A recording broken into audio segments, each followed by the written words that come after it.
Good. How about you? Yeah. Excellent, excellent. Wow, this family, child. We need more than. And let me start with you, Sasha. What is going on in your brain? Because I'm like, sir, we like this is like really side deals. We always had side deals, but now we have side plots. We know that, mom and son are beefing and yet they're stuck in business. Do you just say, okay, it's chaotic and let me throw another grenade onto the grill and let's see where everybody goes? Because it just seems like just when we think we got it figured out, you're like, no, we need more chaos. It's not chaotic enough. Yeah. Well, what goes on in my head is between me and my therapist, and I pay an experienced professional to sort through all that. I think, you know, we've always said, Katia, that this is a family drama. And listen, I don't know what your family's like. Like, look, obviously, my family is not involved in 1990s era drug trade, but families are complicated, and you're always surprised in your own family what lurks behind, every corner. And it's, these are, family is such a complicated relationship. We are stuck with these people, whether we want to be or not, and we have to figure out a way to sort of navigate around them and love them and challenge. It's so hard, and I think that's always been at the heart of this series is when you come from a complicated family, how many of those complications do you have to sort of do you internalize, and how do you define yourself in opposition to and in concert with all that your family brings? And so, I mean, look, I do think that part of the mandate of the power universe is that, chaos reigns, but I also think that this show, and I think a lot of it has to do with its performances, frankly, it still feels very grounded. It's not chaos for the sake of chaos. It's chaos that feels earned and informed by these characters and the stories that we're telling. I mean, it's entertaining, but it's like, I mean, it's like, do I wear a bulletproof vest? Do I wear a helmet? Do I wear both? And I'll get to you, Mekai, because you and Patina are, you all do the mess together, but y'all don't trust each other. You're in business together, but then y'all mad at each other, but you keep doing the mess together. Do you know what I mean? It's like, we're going to take these bodies out, but I'm mad at you while you're taking the bodies out. And it's tough because they're mother and son. She's claiming she wants to protect him, but I'm like, girlfriend, you're the one who put him in the mess. Like, are You you really know, surprised that he is like behaving the way he's behaving? That's my thing where I always want to be like, Rock, but this is the mandate you set. This is the example you set. Talk about that because their relationship is really not mother and son. Let's be honest. It really is like two foes that are stuck because of circumstances. I really think it is love at the end of the day. I think we're just dealing with a really complicated version of it. You know what I'm saying? They say love makes you do crazy things, and we are watching the literal love letter to that exact quote right now. I think, you know, in the world that Kanan and Raq live in, um, there's just this innate want to, as any mother and son would, or as any son wants to protect his mother, and as any mother wants to protect their son. You just add the chaos of what the world they live in is around that. You know what I'm saying? You add the layer of adapting to what's going on and how you navigate inside of that sort of thing. I think there's just always will be that constant push and pull between Raq and Kanan because Raq is Kanan and Kanan is Raq. Um, and you're seeing them exemplify who they are just in different ways. I mean, it's kind of a Malcolm and Martin type thing. It's very much so we want the same thing, but we're going about it in two different ways. While also Kanan is still coming into, his own consciousness and understanding of the example that's been set for him. He's now seeing it with his own scope, not just through the legend or through the stories that have been passed down. He's now actively seeing and understanding and adapting it in his own way. So that's really all we're seeing is just, again, this back and forth of new information coming in. How am I going to juggle and keep this all going? Yeah, I mean, I think one thing I will say is like, I mean, who said a mother and son can't be adversarial? And I think there are a lot of mother-son relationships and mother-child relationships that are adversarial. There are a lot of parents who shouldn't be parents, and there are a lot of kids who still love them and want to love them. I mean, that's the thing that's sort of diabolical about the human brain is that, we have these parents, and no matter what they do, there's this thing in our brain that's like, but I'm supposed to love them. Help me find a way to love this parent, even though this parent has done nothing to earn that love. And that's the thing that human beings do is like, no matter what, despite all evidence to the contrary, it's like, but that's my mom, that's my dad, I'm supposed to love them. And we're constantly searching for something to hold on to say, not only that we love them, but they love us. And I think conversely, if you're Rock, for example, I think if you were to ask Rock, do you love your son? What she'd say is, do I love my son? Everything I've ever done is for my son. Everything. I go to work. I put myself in these situations for my son, to take care of my son. Now, you and I, Kathy, may look at that. No, that's not true. You're doing that all for yourself. And by the way, we'd be right. But listen, she'd tell you the exact opposite. She'd say, no, no, no, I'm doing this for my son. And who are we to tell her otherwise? In her brain, that's what she's doing. And she justifies a lot of stuff. And we talk about this on the show by saying, I'm doing this for my son. So, these are complicated relationships. Absolutely. Thank you so much for your time, guys. Mekai, that New York accent, spot on. Shout out to your dialect coach. Done I'm It's wrong. specific, you're doing the darn thing. Thank you so much. Nice meeting you. Have a good one. You too. Oh yeah. I'm good. How you doing? Excellent, excellent. Huge fan of you as a music artist and love that you're branching out into this acting career. Let's talk about Unique. Unique is go. We thought he was gone. We thought our man was done. We thought he was toast. And he has risen from the dead. And my guy is struggling. Like he went from fresh to death to hanging on. But That's talk the about death to next. talk about how much fun it is though for you as an artist because you know it's a 360 from where you started playing him. Now he's in the shadows and he is dealing with physical, but at the same time, he's got to figure out like who was the one that came for him so that he can exact revenge. Like, how did you prepare for this arc, for your character? That's a good question. I want to say that it was a challenge to say the least, but it was one that I enjoyed. When you're on a network television show that happens to have longevity, it's like you're playing the same character over and over and over. So it was exciting to be able to portray this character in a new light, in a new way, and to bring new aspects to him or to, some fine new nuances, right? Like, the brain injury has affected him in a way where he is a little bit more of an unhinged version of himself.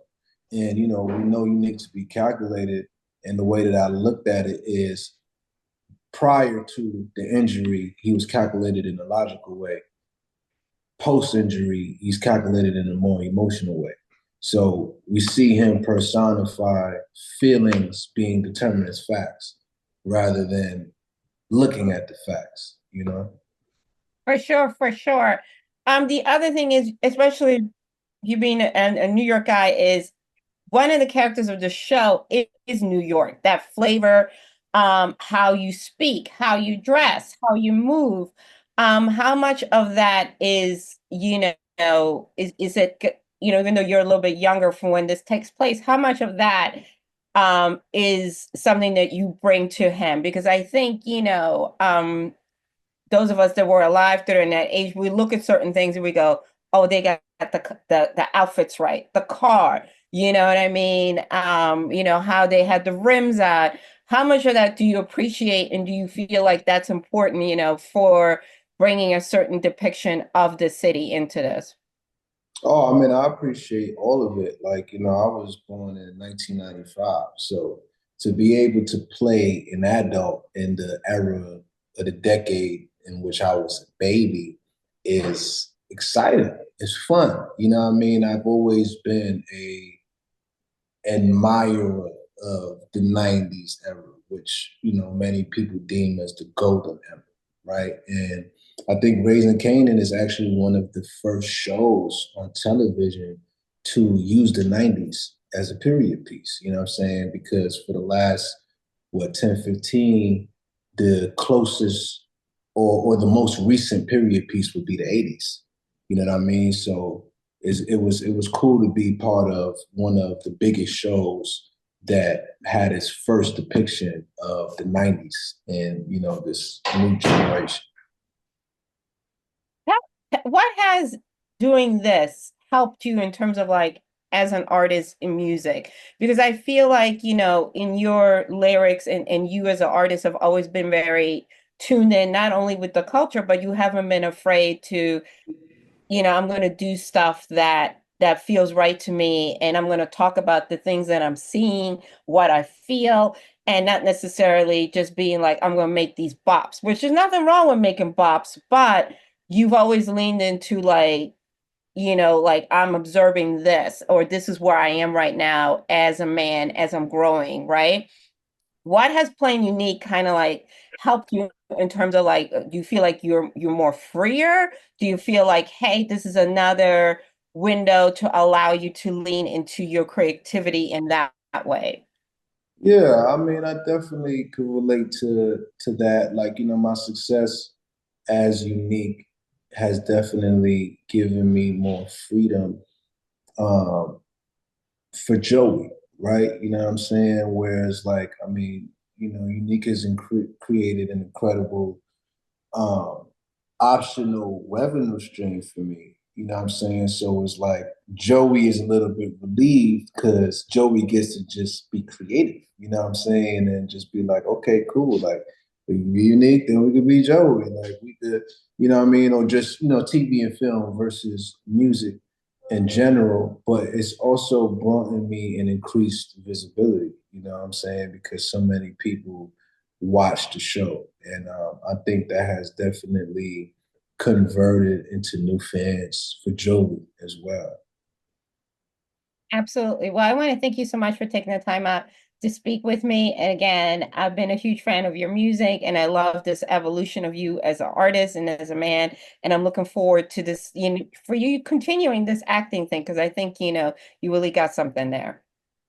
Thank you. Appreciate that. Thank you. Thank you. Rocky is my favorite character out of all the women in the Powerverse because I think that she is unapologetically ambitious. As dysfunctional as she may be, she is not, she makes no qualms about that. And we don't get to see, especially Black women, be that on television. Like she makes this is who she is, and she's coming for everybody and everything to get what she feels she deserves.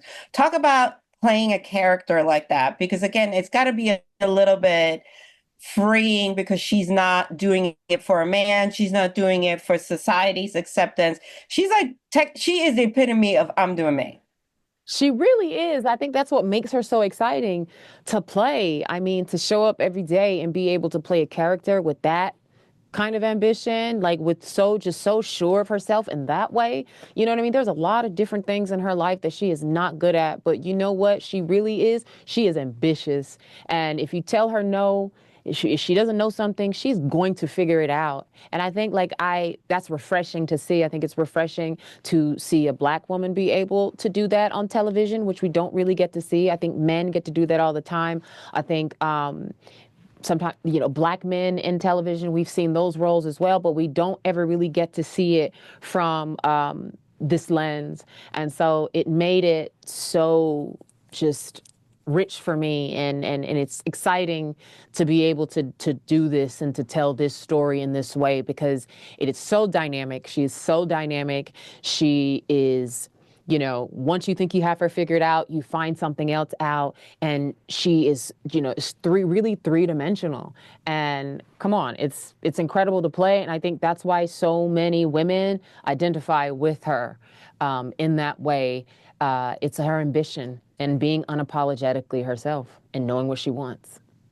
Absolutely. Also, why I think it helps her in a business world, it's complicated when it comes to her son, you know, where she's not understanding, like, you can't treat that relationship like a business relationship. There is, you know, she doesn't lean into understanding why Kanan is like rebelling and wants to do things differently. You know what I mean? In her mind, she's like, why doesn't he get that I'm doing this because I love us? Where he's like, you're creating this love of yours, whatever way that you're delivering, is causing me pain. Like, she's not connecting on that. Yeah, I mean, I think, you know, it really starts out like the thing that Rock has always been really good at is making money, right? Like that's the thing that we know that she's good at. But being a mom is not something that comes like, that's not an easy thing for her, you know, it's not the thing that she knows. And so she's navigating it in a way. It's a tricky thing, you know, to become a mom at 15, that's like a big thing. And so, you know, once you have that baby, that life, as you know, so there is that emotional thing. I don't know if she knows how to be that perfect mom, because there is no perfect mom, but it's not the thing that she feels that she's good at, but that she wants to be good at. She just keeps making mistakes. Listen, the first season, all she wanted was to encourage him to go off and be somebody better. That was being a good mom. But what happened is maybe where he should have been with the family in Virginia and not being privy to her lifestyle and her as a boss, maybe that wasn't the right thing, right? Like she thought, oh, I'm going to keep him with me. I can keep him safe. I can teach him all the necessary things he needs to go on and be great. She didn't. That's where she goes wrong, is because she thinks she's doing things to teach him, but it's not, you know, like he wanted to be in the game. She tried to push him out. He elbowed his way in. He bullied his way in. So while it hurts, she did try. She tried. And that's what I love about her, is that she really tried to tell him about this life, but he wanted it anyway. And the thing that for her that was scary is him being able to see her as a businesswoman, as a part of the crew, was going to always be difficult and create issues. And that is what it's become. It's created an issue because family involved in the business, the brothers is one thing, but having your son a part of your business is always going to be not good, because you're worried about his safety. And then that causes you to act a certain way because you're worried. She wants to keep him alive at the end of the day. You know, it doesn't, she's harsh, but it's for him to be able to survive. Absolutely. I think the other thing is, you touched on it, is there's this idea that we as women are automatically nurturing and loving and emotional. And that's not true. You know, it's I think she is the way she is because she never had anybody teach her. And it's also a survival skill. You know what I mean? The people, the emotional people, they end up dead. They end up dead, broke, or in jail.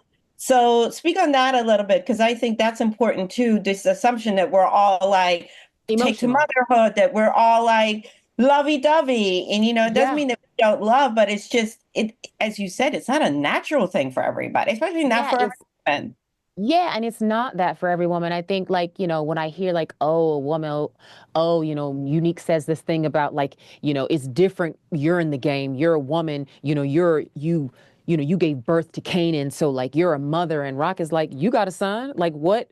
Like, why is it any different? And for her, she's just not someone who sits in her emotions, right? Because she knows that when she does sit in the emotion, it causes her to be she can't navigate in the way that she wants to navigate. And she's done a really great job of being really good at her job, knowing how to keep herself safe, keep everyone around her safe.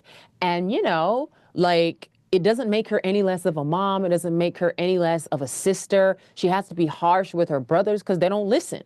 You know what I mean? Like, would she love to be the middle child and be protected by her brothers, but that's not the world that she lives in. She's had to be hard because the world has made her hard. The circumstances are hard. She's like a 15-year-old mom put into a high stakes situation, and she's had to navigate that. And so to be on top and to be in that position of power, you can't be in your feelings like that, or you're right.